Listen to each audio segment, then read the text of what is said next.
रांची के मोराबादी मैदान में सरना धर्म कोड जनसभा में आप सभी लोगों का स्वागत है। विभिन्न क्षेत्रों से, विभिन्न राज्यों से 7 राज्य से प्रतिनिधि आप आए हैं, एक आध प्रतिनिधि विदेश से भी हैं, और उसके साथ साथ ये जो सरना धर्म समिति और कोल्हान क्षेत्र से भी कुछ सरना के कार्यकर्ता आए हैं, और 2-3 संगठन, केंद्रीय सरना समिति फूलचंद तिर्की जी, भुवनेश्वर लोहरा जी और मरंगुरु सुसर बैसी के तरफ से हेम्ब्रोम जी, सिकंदर हेम्ब्रोम जी और उनके साथी आए हैं। और आप सभी लोगों को और पत्रकार बंधुगण, पुलिस प्रशासन के लोग, सबको हमारा जोहार। आज की सभा का मूल उद्देश्य है कि हम भारत के लगभग 15 करोड़ आदिवासी प्रकृति पूजक हैं, मूर्ति पूजक नहीं हैं। हम हिंदू, मुसलमान, ईसाई नहीं हैं। तो हमारी मांग है सरना धर्म कोड देकर हमें धार्मिक आज़ादी दी जाए। हम अभी धार्मिक आज़ादी नहीं पाए हैं। भारत देश आज़ाद हो गया, संविधान में धार्मिक आज़ादी का मौलिक अधिकार का व्यवस्था है, लेकिन आदिवासी गुलाम की तरह है, धार्मिक गुलामी। और इसीलिए हमारे लोगों को जबरन हिंदू, मुसलमान, ईसाई बनाया जा रहा है, जो बहुत बड़ा अन्याय है। 1951 की जनगणना तक आदिवासियों का धार्मिक कॉलम कोड था।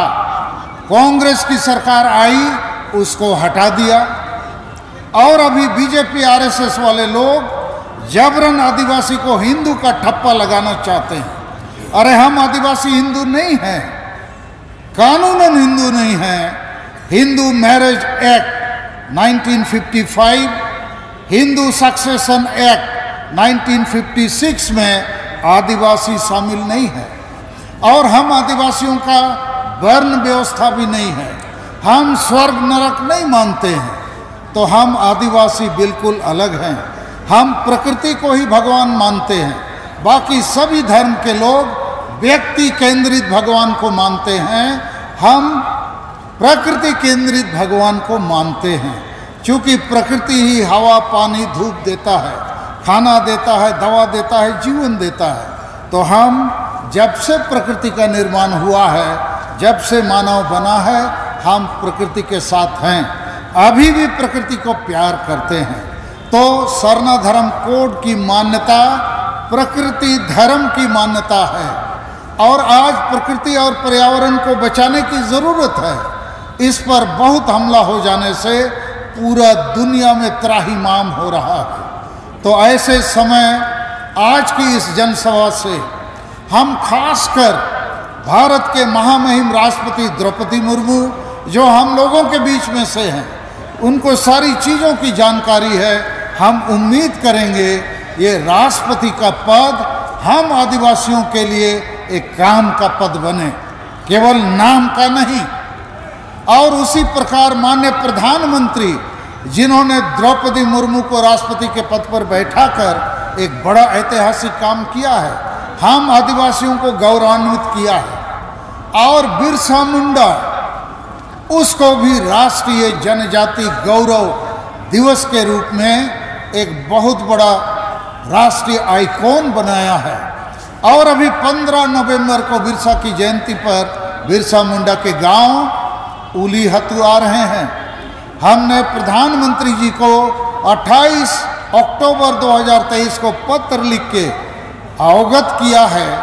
आपने राष्ट्रपति बनाकर एक आदिवासी को, बिरसा मुंडा को राष्ट्रीय आइकॉन बनाकर, और बिरसा के जन्मस्थली उलीहतु आकर एक बड़ा काम कर रहे हैं।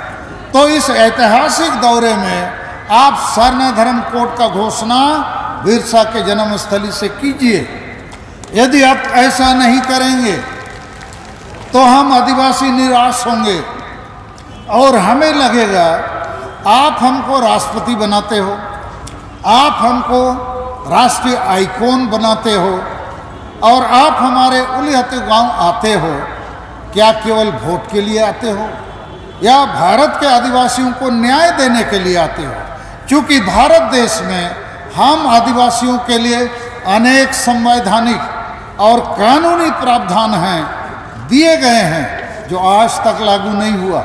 और यही कारण है देश आज़ाद हो गया, 75 साल हो गया, हम भारत के आदिवासी को धार्मिक आज़ादी नहीं मिली, हमारे भाषाओं को मान्यता नहीं मिली, CNT-SP कानून लागू नहीं होता है, 5वीं अनुसूची, ट्राइबल एडवाइजरी काउंसिल, पेशा कानून, वन अधिकार कानून, समता फैसला कुछ लागू नहीं होता है। अर्थात भारत के हम आदिवासी गुलामी की जीवन जीने को मजबूर हैं। और इसके लिए मैं कहूँगा 2 बड़ी पार्टियां दोषी हैं, एक कांग्रेस पार्टी, दूसरा बीजेपी पार्टी। लेकिन इस समय हमको सरना धर्म कोड चाहिए और 2023 में चाहिए। ये दोनों पार्टियों के लिए मौका है, पार्लियामेंट का विंटर सेशन में इस बात को जो उठाएगा, जो पार्टी सरना धर्म कोड देने की बात करेगा, घोषणा करेगा, वायदा करेगा, हम आदिवासी उसको वोट करेंगे। और बीजेपी के लिए बहुत अच्छा मौका है। तो नरेंद्र मोदी जी सुनिए, आपका फोटो इधर लगाया, हम चिट्ठी आपको भेजा है, 15 तारीख उलिहतु में सरना धर्म कोड का घोषणा कीजिए। आपको झारखंड, बंगाल, बिहार, उड़ीसा, आसाम, छत्तीसगढ़ और मध्य प्रदेश का प्रचंड वोट आदिवासी का मिलेगा। आपको भी फायदा होगा, हमको भी फायदा होगा। अन्यथा हम क्या समझेंगे कि आपने हमको राष्ट्रपति बना दिया, आपने बिरसा मुंडा को जनजातीय गौरव दिवस बना दिया, आप बिरसा के गांव आने वाले हैं, लेकिन आदिवासियों का वोट लेने के लिए तो पूरा देश 75 साल से हमारे साथ अन्याय कर रहा है, हमको गुलामी की जिंदगी दे रहा है। हम भी आज़ाद होना चाहते हैं। और यदि इस 2023 में सरना धर्म कोड का घोषणा नहीं होगा तो 30 दिसंबर को हम लोग भारत बंद करेंगे, रेल रोड चक्का जाम करेंगे। और इसके लिए आप सभी कार्यकर्ता तैयार हो जाइए। हमारे पास 50 दिन हैं। इन 50 दिन में हम गांव-गांव घूमेंगे, जिलों में, राज्यों में, प्रखंडों में, पंचायत में जाएंगे और सरना धर्म कोड को एक राष्ट्रीय मुद्दा बनाएंगे, चुनाव का मुद्दा बनाएंगे कि जो सरना धर्म कोड देगा भारत के आदिवासी उसको वोट देंगे। लेकिन हमारे बीच में से कई नेता एक नारा दे देते हैं, सरना नहीं तो वोट नहीं। ये गलत नारा है। आदिवासी वोट नहीं भी देगा तो गैर आदिवासी वोट देंगे, सरकार तो बनेगा, तो वोट नहीं देके हम लोग को क्या लाभ होगा? हम सकारात्मक नारा देंगे, हम वोट देने के लिए तैयार हैं। पूरे भारत के 15 करोड़ आदिवासी वोट देंगे, मगर उनको सरना धर्म कोड चाहिए। अभी हम सरना धर्म कोड के साथ ये जो पहाड़ पर्वत हैं, आदिवासी सभी पहाड़ पर्वत को देवी देवता मानता है, ईश्वर मानता है, उसकी पूजा पाठ करता है। और अभी हाल में मारंगबुरु, जिसको पारसनाथ पहाड़ गिरिडीह, उसको हमारी झारखंड सरकार ने 5 जनवरी 2023 को लिख के दे दिया जैन धर्म वालों को कि ये मारंगबुरु या पारसनाथ पहाड़ आप जैन धर्म वालों का है। तो पारसनाथ पहाड़ या मारंगबुरु जिसको हम लोग बोलते हैं, खासकर संताल लोग कोई भी पूजा पाठ शुरू करते हैं तो हिरले मारंगबुरु हिरले बोलते हैं कि हे ईश्वर मेरी बात को सुनो। तो ईश्वर को ही बेच दिया। अभी लुगुबुरु जो ललपनिया बोकारो में है, ये लुगुबुरु में भी हिंदूकरण हो रहा है, मंदिर बनाए जा रहे हैं। यहाँ पर्यटक स्थल के नाम से पूरे दुनिया को लोगों को लाकर हमारे तीर्थ स्थल, पूजा स्थल को अपवित्र किया जाएगा। और लुगुबुरु में अभी एक हाइडल पावर प्रोजेक्ट भी आ रहा है। ये केंद्र और राज्य सरकार की मिली भगत से। तो लुगुबुरु का भी लूट, और उसी प्रकार पुरुलिया जिला में एक वैसे ही पहाड़ है, अयोध्या पहाड़। तो हम लोग पहाड़ पर्वतों को भी बचाएंगे, और इसलिए और 2 प्रोग्राम हम लोगों ने तय किया है कि 10 दिसंबर को मारंगबुरु को बचाने के लिए पूरे भारत और दुनिया के लोग यात्रा करेंगे, और उस यात्रा का नाम हमने सोचा है कि मारंगबुरु बचाओ या बचाओ सेंगेल यात्रा। तो 10 दिसंबर रविवार के दिन सब भारत के आदिवासी मारंगबुरु पारसनाथ पहाड़ गिरिडीह को बचाने के लिए जाना है। सेनो अच्छे बंगे जेते हड़बो सेनो। 22 दिसंबर को हम लोग हासा भाषा जीतकर 22 दिसंबर 2022 को हम लोग इसी मैदान में भाषा विजय किए। 22 दिसंबर 2003 में, और संताल परगना विजय किया 22 दिसंबर 1855 में। तो हासा और भाषा विजय को इस बार दुमका में हम लोग 22 दिसंबर 2023 को मनाएंगे। तो 4 कार्यक्रम हम आपको बता रहे हैं। आज का 8 नवंबर तो सरना धर्म कोट जनसभा हुआ। 10 दिसंबर को हम लोग पारसनाथ पहाड़ मारंगबुरु बचाने जाएंगे। 22 दिसंबर को हम लोग दुमका में एकत्रित होंगे, अपना इतिहास को, भाषा और हासा विजय को वहाँ मिलकर सेलिब्रेट करने के लिए। और तीसरा कार्यक्रम है 30 दिसंबर को पूरा भारत के आदिवासी को जगाएंगे कि सरना धर्म कोड लेना है। इसके लिए रेल रोड चक्का जाम करना है। अब इसके बाद दूसरा विषय आदिवासी राष्ट्र का विषय। ये नया विषय है, नया परिकल्पना है। मैं आपको समझाना चाहता हूँ, और आप आदिवासी को बाद में संताली भाषा में भी समझाऊंगा। भारत देश में ही, भारत राष्ट्र में ही एक आदिवासी राष्ट्र बनाने की जरूरत है, क्योंकि भारत देश में हम भारत के आदिवासियों का भाषा, जाति, धर्म, रोजगार, इज्जत, आबादी सब लूट रहा है। कुछ नहीं बच रहा है, जबकि इस देश में संविधान और कानून लागू है। तो इसको बचाने के लिए भारत देश में अनेक राज्यों का गठन हुआ है। बंगाल, बिहार, उड़ीसा, तमिलनाडु, गुजरात, पंजाब इत्यादि। तो बंगाल राज्य केवल राज्य नहीं है, वो बंगालियों के लिए राष्ट्र भी है। वहाँ उसका भाषा, संस्कृति, इतिहास सब कुछ बच रहा है। पंजाब राज्य पंजाबियों के लिए राष्ट्र भी है, वहाँ उसका भाषा, संस्कृति सब अधिकार बच रहा है। गुजरात गुजरातियों के लिए, बिहार बिहारियों के लिए। ये झारखंड राज्य बिरसा मुंडा के जन्मदिन पर बना है, यहाँ हमारा कुछ नहीं बचता है।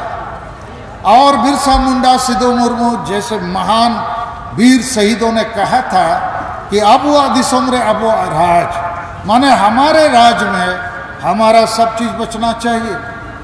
ये हमारा दिसुम है, यहाँ पर हमारा राज होना चाहिए। तो इस राज में ना हमारा धर्म बच रहा है, ना भाषा बच रहा है, ना नौकरी बच रहा है, ना जमीन बच रहा है, ना इज्जत, ना जाति। तो इसलिए पूरे भारत के लोगों को सरना धर्म कोड के नाम से हम लोग एकजुट करेंगे। 15 करोड़ लोगों को धार्मिक आज़ादी दिलाने के लिए, और आदिवासी राष्ट्र के नाम से भारत के 15 करोड़ आदिवासियों को सामाजिक, धार्मिक और राजनीतिक आज़ादी दिलाएंगे। ये क्यों जरूरी है, थोड़ा हम समझाना चाहते हैं। भारत जरूर एक राज्य है, राष्ट्र है, लेकिन इस राष्ट्र में या देश में बंगाल, बिहार, उड़ीसा, आसाम, तमिलनाडु आदि राज्य बने हैं। तो ये जाति और भाषा और धर्मों को स्थापित करने के लिए, तो हमारा झारखंड राज्य में हमारा ना जाति, ना धर्म, ना भाषा, ना भाषा कुछ स्थापित नहीं हो रहा है, सब चीज विस्थापित हो रहा है। तो ऐसी हालात में हम लोग भारत राष्ट्र के भीतर ही एक आदिवासी राष्ट्र की परिकल्पना को देश के आदिवासियों के सामने रखेंगे। और क्यों रखेंगे इसका हम थोड़ा कारण बताना चाहते हैं। भारत देश में हम आदिवासी पार्टियों के गुलाम बनाए गए हैं और बाकी जो गैर आदिवासी हैं, बंगाली, बिहारी, उड़िया, पंजाबी जितने भी हैं, उन लोगों ने अपने समाज और धर्म के मार्फत पार्टियों को गुलाम बनाया हुआ है। इसको थोड़ा हम समझाते हैं। हम पार्टियों के गुलाम हैं, राजनीति के गुलाम हैं, और बाकी लोग मतलब हम आदिवासी समाज पार्टी और राजनीति के गुलाम हैं, और बाकी समाज और धर्म मिलके राजनीति को अपना गुलाम बनाया हुआ है। इसको हम थोड़ा एक्सप्लेन करते हैं, तब यह आदिवासी राष्ट्र की जो परिकल्पना है और ये जो नया संकल्प है ये आपको समझ में आएगा। हम झारखंड का उदाहरण लेते हैं। झारखंड में आरक्षित सीट से सब पार्टी में आदिवासी नेता एमएलए, एमपी, मंत्री, मुख्यमंत्री बनता है। सब पार्टी से, जेएमएम से भी, बीजेपी से भी, कांग्रेस से भी, और भी जो भी पार्टी है। लेकिन ये आदिवासी नेता एमएलए, एमपी, मंत्री, मुख्यमंत्री बनने के बाद आदिवासी का बात नहीं करता है, वो पार्टी का गुलामी करता है। और हम आदिवासी मारे जा रहे हैं कि हमारा आदिवासी मुख्यमंत्री है, आदिवासी एमएलए, एमपी है, आदिवासी मंत्री है, आदिवासी जिला परिषद है, प्रमुख है, मुखिया है, लेकिन आदिवासी मालिक की जगह भिखारी बना हुआ है। इसलिए कि जितनी पार्टियां हैं वो तो आदिवासी की बात नहीं करेंगे, उनको दोष देना बेकार है। क्योंकि भारत में हम आदिवासियों की आबादी 7.5% है, तो कांग्रेस या बीजेपी जैसी पार्टियों को 92.5% लोगों का ध्यान रखना होगा। वोट के लिए उनको लुभाना होगा, उन्हीं के वोट से वो सत्ता में जाएंगे। आदिवासी के 7.5% वोट से नहीं जाएंगे। तो बीजेपी और कांग्रेस लाजिमी है, और बाकी लोगों की बात करेंगे, आदिवासी की बात नहीं करेंगे। लेकिन झारखंड जैसे राज्य में बीजेपी हो या कांग्रेस हो, यदि आदिवासी नेता है, आदिवासी आरक्षित सीट से एमएलए, एमपी, मंत्री, मुख्यमंत्री बनना है, तो आदिवासी का बात क्यों नहीं करेगा? नहीं करता है। तो ये जितने आदिवासी नेता हैं किसी भी पार्टी में, वो पार्टी की गुलामी करता है, समाज की बात नहीं करता है।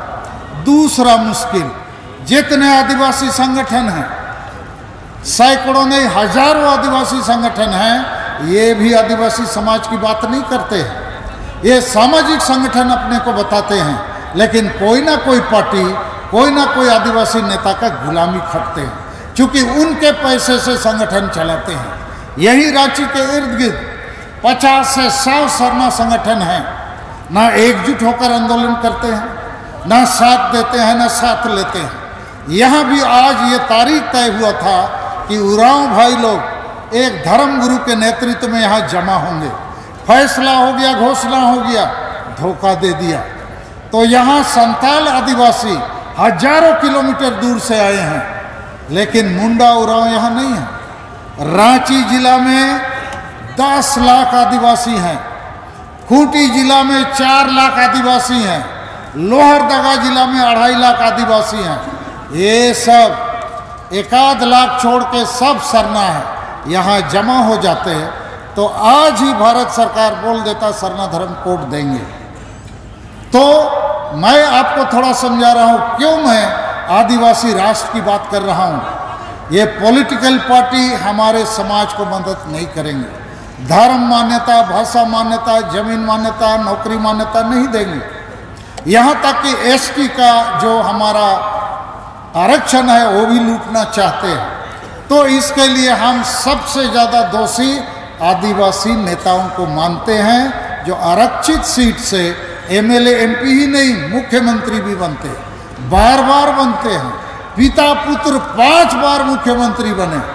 मान्य शिबू सोरेन, मान्य हेमंत सोरेन, क्या किया आदिवासियों के लिए? कुछ नहीं किया। बाकी भी वैसे ही। अभी बाबूलाल मरांडी जी का संकल्प यात्रा हुआ 1 महीना, किसी दिन नहीं बोला मरंगुरु वापस करो, लुगुबुरु वापस करो, अयोध्या बुरु वापस करो, सरना धर्म मान्यता दो, संताली को राजभाषा बनाओ, CNT-SPD कानून लागू करो, डोमिसाइल आरक्षण नियोजन लागू करो, शिक्षित बेरोजगार को नौकरी दो। और ऊपर से खतरनाक बात कि कुर्मी महतो अभी आदिवासी बनना चाहते हैं जोर जबरदस्ती, और आदिवासी उसका विरोध करता है, मैं भी विरोध करता हूं। क्योंकि कुर्मी या कोई और बड़ी जाति, समृद्ध जाति आदिवासी बन जाएंगे तो हम असली आदिवासी तो फांसी के फंदे में लटक जाएंगे, और कुर्मी तो बिहार में, यूपी में भरे हैं, सब आदिवासी बन जाएगा तो क्या होगा। लेकिन हमारा जितना आदिवासी MLA MP है वो लोग 2018 में ही साइन करके दे दिया है कि कुर्मी को आदिवासी बनाओ, माने आदिवासी MLA MP, चाहे कांग्रेस का हो, बीजेपी का हो, JMM का हो। तो ये जो आदिवासी MLA MP हैं ये आदिवासी समाज को मारने का काम कर रहे हैं, और अधिकांश आदिवासी जन संगठन भी आदिवासी को मारने के लिए दुकान खोल के रखा है। और तीसरा मुसीबत हमारा है गांव-गांव में आदिवासी स्वशासन व्यवस्था, ट्राइबल सेल्फ रूल सिस्टम। इसके तहत हर आदिवासी गांव में एक आदिवासी चिफ्टेन, आदिवासी प्रमुख होता है, जिसको मानकी मुंडा, माझी परगना, डोकलो सोहर, पढ़ा पंचायत आदि नाम दिया गया है। ये राजतांत्रिक व्यवस्था है, राजा का बेटा ही राजा बनेगा, उसको गांव के लोग सभी बैठ के नहीं बनाते हैं। और इसलिए अधिकांश ये लोग जो आदिवासी गांव को चलाते हैं अनपढ़ लोग होते हैं, पियक्कड़ भी होते हैं, संविधान कानून कुछ जानते नहीं। और इसीलिए कोई भी आदिवासी गांव में अभी तक हमारा जो आदिवासी प्रमुख है सरना धर्म कोड लेना है, इसका बैठक नहीं किया। पढ़े लिखे गांव में आदिवासी नवयुवक नवयुवती भरे हैं, इनको नौकरी मिलना चाहिए, इसका मीटिंग नहीं किया। कुर्मी महतो आदिवासी बनना चाहता है, इसका विरोध करना है, इसका मीटिंग नहीं किया। CNT-SPD कानून को बचाना है, मीटिंग नहीं किया। तो ये जो गांव में हमारे आदिवासी प्रमुख हैं, ये हाड़िया दारू पियो, नाचो गाओ, मताल रहो, डायन भूत खोजते रहो। और इसीलिए मैं कह सकता हूँ, पूरा देश घूमता रहता हूँ आदिवासी के बीच में, कि आज तक आदिवासी पिछड़ क्यों गया, झारखंड राज्य मिलने के बाद मालिक क्यों नहीं बना, संताली भाषा 8 शेड्यूल होने के बावजूद राजभाषा क्यों नहीं बना। तो इसका कारण ये है, कोई आदिवासी गांव का आदिवासी एकजुट नहीं है। हर आदिवासी गांव में क्या है, नशापान, अंधविश्वास, डायन प्रथा, ईर्ष्या द्वेष, महिला विरोधी मानसिकता, वोट को हाड़िया दारू चखना में बेचना, और धर्मांतरण चल रहा है, और राजतांत्रिक स्वशासन व्यवस्था। तो इन कारणों से आदिवासी खुद मर रहा है। हम लोग बोलते हैं दीकू लोग मार रहा है, अरे आदिवासी नेता है दीकू से बढ़कर दीकू बना हुआ, यही लोग आदिवासी को मारने का काम कर रहा है। इसका उल्टा उदाहरण महाराष्ट्र में मराठी आरक्षण के लिए सब पार्टी का समर्थन है, तो झारखंड में सब पार्टी का, सब आदिवासी नेता का समर्थन सरना धर्म कोड के लिए क्यों नहीं है? कुर्मी का विरोध क्यों नहीं है? CNT-SPD कानून हमारा है। बिरसा मुंडा सिद्धू मुर्मू के नेतृत्व में अंग्रेजों के साथ महान युद्ध हुआ, और अंग्रेज को भी मानना पड़ा कि आदिवासी का जमीन जंगल नहीं ले सकते हो, लेकिन आज धड़ल्ले से लूट रहा है। पूरा रांची आदिवासी का जमीन था, अब आदिवासी गायब हो रहा है। क्यों? आदिवासी ही मुख्यमंत्री। झारखंड में तो एक समय ऐसा था कि आदिवासी मुख्यमंत्री हेमंत सोरेन, आदिवासी विरोधी दल नेता बाबूलाल मरांडी, आदिवासी गवर्नर द्रौपदी मुर्मू, और आदिवासी भीख मांग रहा है। तो एक अजीब स्थिति है। इसलिए हम सरना धर्म कोड को भारत देश के आदिवासियों को धार्मिक आज़ादी के लिए सर्वोच्च मुद्दा बना के 2023 में लड़ के लेने की कोशिश करेंगे, और जो कुछ भी करना होगा हम लोग करेंगे। दूसरा, भारत के लोगों को, आदिवासियों को सामाजिक, धार्मिक और राजनीतिक आज़ादी दिलाने के लिए आदिवासी राष्ट्र की परिकल्पना को आगे बढ़ाना होगा। लेकिन मैं ऐसा नहीं बोलता हूँ कि आप लोग किसी पार्टी के साथ मत जाइए, वोट मत दीजिए। लेकिन अभी चुनावी मौसम आया है, 2024 में पूरा भारत का लोकसभा का चुनाव होगा, देश में सरकार बदलने का बात होगी, तो कोई ना कोई पार्टी तो जीतेगा, चाहे बीजेपी जीते, कांग्रेस जीते, लेकिन आदिवासी का तो हार निश्चित है। तो इसको वोट दो या उसको वोट दो, जिसको भी दोगे तुम हारोगे, क्योंकि ये सब पार्टी आदिवासी की बात नहीं करता है। और इन तमाम पार्टियों में जितने आदिवासी नेता हैं ये गुलाम हैं, इन पार्टियों का पूंछ पकड़ के चलते हैं। इसलिए मेरा ऐसा संकल्प है, हम जनता को जगाएंगे, पार्टियों से ज़्यादा जनता पर हमको भरोसा करना होगा। जनता ही जनतंत्र में एक क्रांति ला सकता है, परिवर्तन ला सकता है। और हमारे पास जनता बहुत है, पूरे झारखंड में 24 जिला है, हर जिला में 2-3 लाख आदिवासी है, लेकिन ये सब आदिवासी ए पार्टी वो पार्टी, ये संगठन वो संगठन में बटा हुआ है। और गांव में ये हमारा स्वशासन प्रमुख सबको हानिया दारू में फंसाया हुआ है। तो इनको इस गुलामी की जंजीरों से उठाना होगा। और मैं आपको वायदा देना चाहता हूं आज इस मंच से, मुझे कोई पार्टी साटी नहीं चाहिए, लेकिन सरना धर्म कोड के लिए हमको राजनीति और कूटनीति करनी होगी। इस मंच से हम भाजपा को भी कांग्रेस को भी ललकारना चाहते हैं, जो सरना धर्म कोड दोगे हम लोग साथ देंगे, लेकिन हम तुम्हारे भरोसे नहीं रहेंगे। चुनाव तो आएगा जाएगा, लेकिन हम आदिवासी को यहाँ रहना है। हम चुनाव के बाद भी पूरे देश को जगाएंगे, आदिवासियों को जगाएंगे, जोड़ेंगे, क्योंकि चुनाव तक पार्टियों का आकर्षण रहेगा। उसके बाद आदिवासी के पास मरता क्या नहीं करता वाली स्थिति आएगी। इसलिए सरना धर्म कोड और आदिवासी राष्ट्र, ये 2 मुद्दे हमको बृहद रूप से जोड़ने का काम करेंगे। तो भाइयों और बहनों, मुझे लगता है हिंदी में मैं इन्हीं बातों को मुख्य रूप से रखना चाहता था।